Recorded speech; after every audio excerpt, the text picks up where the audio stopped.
তোমরা যখনই ভাবো ওজনটা কমাতে হবে তখনই অনেক বড় বড় জিনিস ভাবতে থাকো, যেমন একটা ডায়েট প্ল্যান নিতে হবে, সেই অনুযায়ী খাওয়া দাওয়া করতে হবে, কিংবা জিমে যেতে হবে, প্রচুর এক্সারসাইজ করতে হবে। আবার এটাও ভাবো ডায়েট প্ল্যান মানেই তো তোমার শখের খাবারগুলো সব বন্ধ করে দিতে হবে, এতে উপকারের থেকে ক্ষতি বেশি হয়, মনটা খারাপ হয়ে যায়, মনে হয় ভীষণ কঠিন কাজ তোমাকে করতে হবে। তাই আজকের ভিডিওয়ে এমন 3টে জিনিস বলবো যেগুলো তুমি রোজ খাচ্ছ এবং আমাদের সবাইকে খেতেই হয়। সেই 3টে জিনিস যদি তুমি কম করতে পারো তাহলেই দেখবে তোমার ওজন কমানোটা অনেক সহজ হয়ে যাচ্ছে। তুমিও যদি এই সহজ উপায়ে ওজন কমাতে চাও আর ভুঁড়িটা কম করতে চাও তাহলে অবশ্যই আজকের ভিডিওটা শেষ অবধি দেখো। Welcome to good life with Sukanya. আমি লাইফস্টাইল কারেকশন কোচ। আমার প্রোগ্রামে রোজ দেশ বিদেশ থেকে বহু মানুষ যোগদান করছে এবং তাদের ওজন কমিয়ে মানসিক স্বাস্থ্য ভালো করে একটা নতুন জীবন ফিরে পাচ্ছে। তুমিও যদি এই প্রোগ্রাম সম্বন্ধে জানতে চাও, তোমার কেন ওজন বেড়েছে, কি কি অসুখ আছে এবং সেগুলো তুমি ওজন কমিয়ে কিভাবে সুস্থ হতে পারবে, এই সমস্ত জিনিসগুলো আমি আমার 2 ঘন্টার ওয়ার্কশপে শেখাই। এই ওয়ার্কশপে যোগ দেওয়ার জন্যে নিচের হোয়াটসঅ্যাপ নাম্বারে LCW এই কথাটা লিখে হোয়াটসঅ্যাপ করো। আমাদের খাবারে স্বাদ বাড়াবার জন্য এবং আরো টেস্টি খাবার তৈরি করার জন্য 3টে জিনিস ব্যবহারই করি। আজকে এই 3টে জিনিসই কতটা খাবে এবং কেনই বা কম খেলে এগুলো ওজন কমবে এই সব কিছু জানতে পারবে। সেই 3টে জিনিস হচ্ছে চিনি, নুন আর তেল। এই 3টে জিনিস ছাড়া খাবার তৈরি করা অসম্ভব, তাই এগুলো কখনোই বন্ধ করা সম্ভব না। কিন্তু ঠিক কতটা খাবে যাতে তোমার ওজনটা খুব ভালো কমে সেটাই আজকে শিখে নেবে। প্রথমেই বলবো চিনিটা নিয়ে। তোমরা অলরেডি যারা আমার নিয়মিত ভিডিও দেখো তারা জানোই চিনিটা কম খাওয়া উচিত। চিনি নিয়ে, ডায়াবেটিস নিয়ে আমি অনেক ভিডিও বানিয়েছি। এই চিনিটা কেনই বা আমাদের এত ক্ষতি করে? বেশি চিনি খেলে শুধু ডায়াবেটিস হয় তাই না, পেটের ভুঁড়িটাও অনেকটা বেড়ে যায় এবং নানা রকম আরো অসুখ হয়, কারণ রক্তের মধ্যে চিনির মাত্রাটা হঠাৎ করে বেড়ে যায়। এবারে তুমি ভাবতেই পারো যে তুমি চিনি খাও না, চায়েও চিনি খাও না, কিন্তু চিনি কি শুধুমাত্র যেটা দেখতে পাওয়া যাচ্ছে সেটাতেই আছে? বেশিরভাগ চিনি আমরা খাই যেটাতে দেখতে পাওয়া যাচ্ছে না। সেটা যখন বুঝতে পেরে যাবে তাহলে চিনি খাওয়াটা তুমি নিয়ন্ত্রণ করতে পারবে। রিসার্চে দেখা গেছে এই চিনির জন্যে প্রচুর মানুষ মোটা হচ্ছে, সুগার হচ্ছে, এমনকি হার্টের অসুখও হচ্ছে, ভুঁড়ি বাড়ছে, পেটে চর্বি বাড়ছে। এর একটা বড় কারণ এই চিনিটাই। কারণ যে কোনো ধরনের মিষ্টি যখনই তোমার শরীরে যাচ্ছে তখনই রক্তের মধ্যে চিনির মাত্রাটা অনেক বেড়ে যাচ্ছে এবং পরবর্তীকালে এটা ব্লাড সুগারও হয়ে যেতে পারে।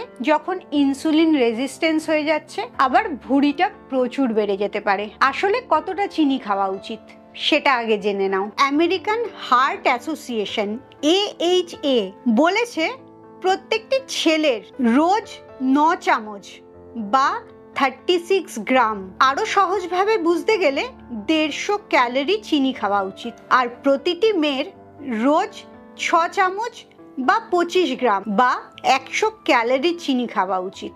এটাকে আরো সহজ করার জন্য বলে দিয়েছে তোমার টোটাল যে খাবারে ক্যালোরি হচ্ছে তার 10%-এর কম যেন এই চিনিটা থাকে। এটা শুনে তুমি ভাবছো তুমি তো অত চিনি খাওই না। কোথা থেকে এই চিনিটা তোমার শরীরে ঢুকছে সেটা আগে জেনে নাও। তুমি যত রকম কার্বোহাইড্রেট খাবার খাচ্ছ যার মধ্যে ফাইবার খুব কম আছে, যেমন ভাত, পাউরুটি, যে কোনো প্যাকেট খাবার যাতে প্রচুর পরিমাণে চিনি থাকে, এমনকি কোল্ড ড্রিঙ্কসও যেটা খাও সেটাতেও অনেকটা চিনি থাকে। এই প্রত্যেকটা খাবারের চিনি হিসেব করে দেখবে তুমি যা খাচ্ছ সেটা তোমার প্রয়োজনের 3 ডবল 4 ডবল বেশি চিনি খাচ্ছ। আর এর কারণেই দিনকে দিন তোমার ভুঁড়িটা বাড়ছে, ওজনটা বাড়ছে এবং প্রেশার, সুগার, নানা রকম অসুখও হচ্ছে। তাই চিনিটাকে কম করার সহজ উপায় হচ্ছে কোনো রকম প্যাকেটের ফুড না খাওয়া এবং যত রকম মিষ্টি পানীয় আছে সেই সব পানীয়গুলো না খেয়ে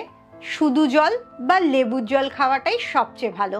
বেশিরভাগ মানুষেরই খাবারের পরে মিষ্টি খেতে ইচ্ছে করে, সে জায়গাটারও খুব সহজ একটা উপায় আছে।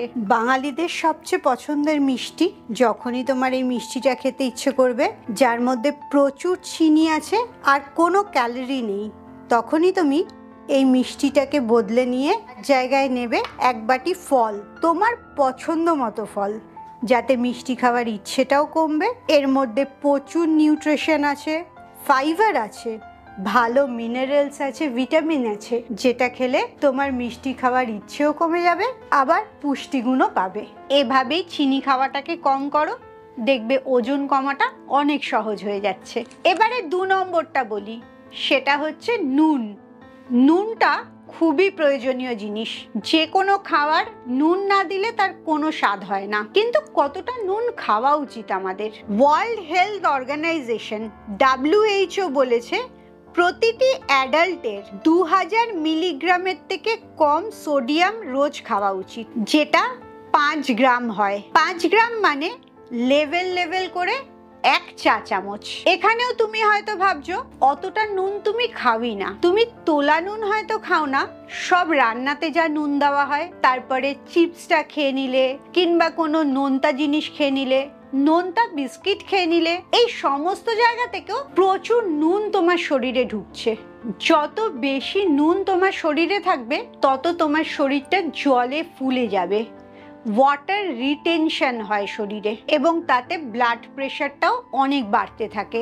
আর এই নুনটাই তোমার রোগা হওয়ার পথে বড় বাধা হয়ে যায়। যতজন তোমরা বলো শরীর ফুলে যাচ্ছে, ব্লটিং হয়ে যাচ্ছে, কেরম মুখটা ফুলে যাচ্ছে, ভারী লাগছে শরীরটা, লক্ষ্য করে দেখো তোমার জাঙ্ক ফুড খাওয়াটা অনেক বেশি হয়। টোটাল সল্ট কনজাম্পশন, সারাদিনে যতটা নুন খাচ্ছ সেটা 5 গ্রামের থেকে অনেক বেশি হচ্ছে। যখনই তুমি নুনটা কম করতে থাকবে, শরীরে জল জমে থাকাটা আর হবে না, এতে তোমার ওজনটাও খুব ভালো কমবে, এক্সট্রা জলের ওজনটা আর থাকবে না। তাই নুন চিনির জল যারা খাও তারা নুন চিনির জল না খেয়ে যে কোনো মশলা দেওয়া জল খেতে পারো, লেবুর জল খেতে পারো, তাতে এক্সট্রা সোডিয়ামটা তোমার শরীরে ঢুকছে না। এবারে সবচেয়ে প্রয়োজনীয় জিনিসটাই আসবো, সেটা হচ্ছে তেল।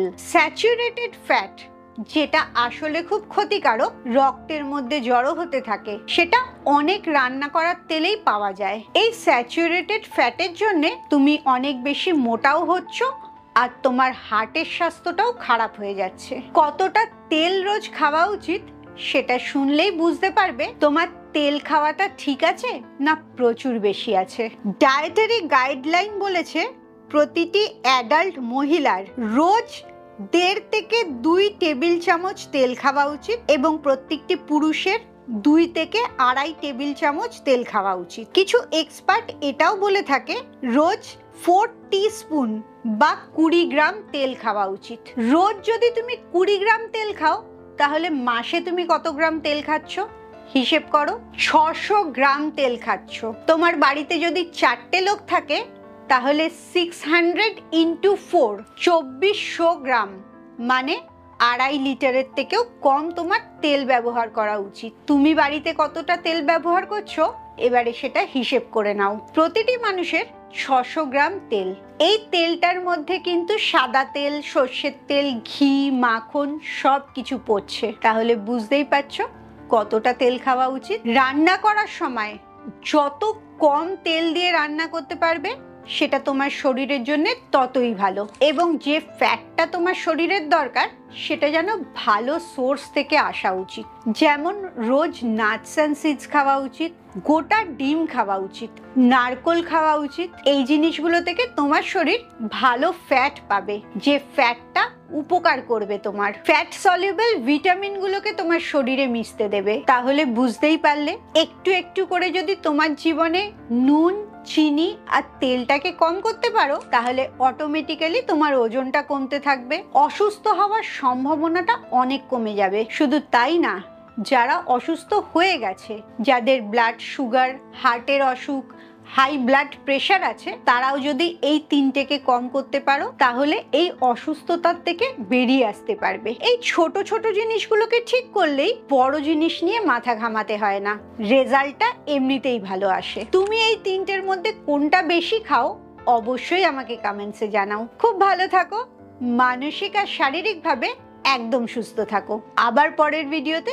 তোমাদের সাথে দেখা হচ্ছে।